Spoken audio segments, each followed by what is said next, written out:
साथ आयुषी शर्मा और capital news express में आपका स्वागत है। आइए रुक करते हैं आज की ताजा खबरों की। छतरपुर के 130 वर्ष पुराने शासकीय स्वासासी महाराज महाविद्यालय का विश्वविद्यालय में विलय किए जाने के सरकारी निर्णय का व्यापक स्तर पर विरोध शुरू हो गया है। छतरपुर जिले के 3 कांग्रेसी विधायकों ने विलय के खिलाफ जन आंदोलन का ऐलान करते हुए कहा कि सरकार ने महाराज कॉलेज को तानाशाही से छीनकर अच्छा नहीं किया है।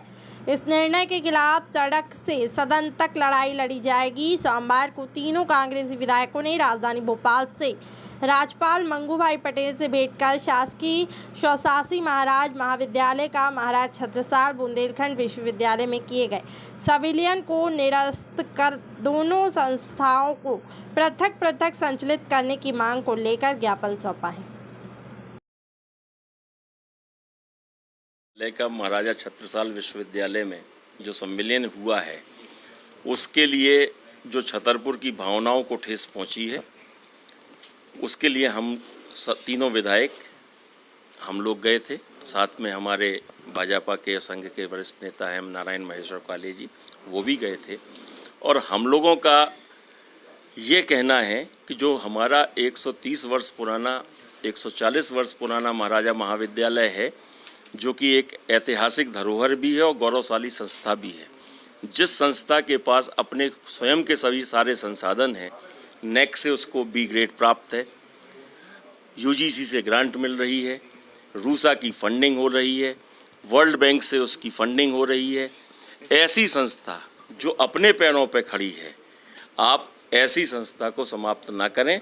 आपने 9 साल पहले जो विश्वविद्यालय की घोषणा की थी, आप वो विश्वविद्यालय यथावत, जिसके लिए 418 एकड़ ज़मीन भी आवंटित हो चुकी है, उस पर उसका निर्माण कराएं।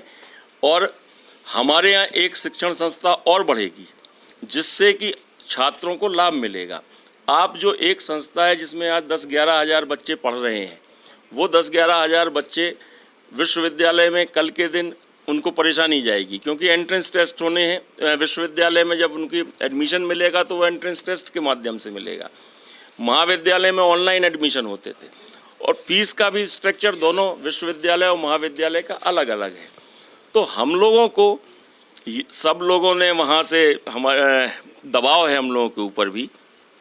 हम लोगों को राज्यपाल जी को अपनी बात सुनाने का आज समय मिला था। हम लोगों ने अपनी बात उनके सामने रखी और ये उनसे अनुरोध किया कि आपको विशेषाधिकार प्राप्त है, आप इस मामले पे जो दोषपूर्ण संविलियन हुआ है, इस दोषपूर्ण संविलियन को आप निरस्त करें, स्थगित करें और इसकी आप पुनर्परीक्षण कराकर इस पर जो भी संभव हो वो। उच्च शिक्षा मंत्री ने इस विषय पर कोई बात की? उच्च शिक्षा मंत्री छतरपुर आए थे, हम लोगों ने वहाँ मिलना चाहा, ज्ञापन देना चाहा, हमारा डेलीगेशन किया था छतरपुर से, उनको नज़रबंद कर दिया गया और उन ज्ञापन लेने से मना कर दिया और उच्च शिक्षा मंत्री ने इस संबंध में कोई चर्चा नहीं। लेकिन सदन में ये मार्च के महीने में भी पहले एक बार चर्चा आई थी, जब बजट सत्र चल रहा था, तो मैं, नीरज दीक्षित जी और नाती राजा जी, तीनों लोगों ने मोहन यादव जी के जानकारी में ये बात कही थी कि इससे छतरपुर में दिक्कत आएगी और आप ऐसा करें कि संविलियन की प्रक्रिया को ना होने दें। लेकिन उनका संतोषजनक जवाब नहीं मिला और कुछ समय कोरोना की वजह से चलते रुक गया या किस अन्य कारण से रुक गया और अचानक 10 दिन पहले ये प्रक्रिया शुरू हुई। आनन फानन इस प्रक्रिया को कर दिया गया। इसमें क्या स्वार्थ है मंत्री जी का, कुलपति जी का, ये सब आप लोगों को आगे आने वाले समय में स्वयं पता चल जाएगा।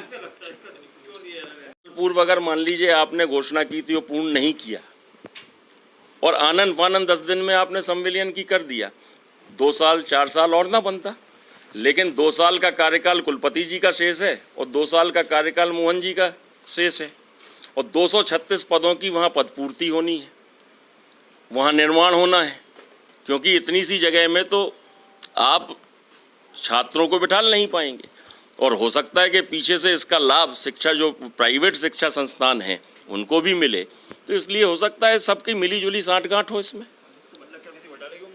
पूरी तरह से घोटाले की उम्मीद नहीं की जा रही है, होना शेष रह गया, वो हमें आपको देखना है। तो कब खुलासा कर रहे हैं जी?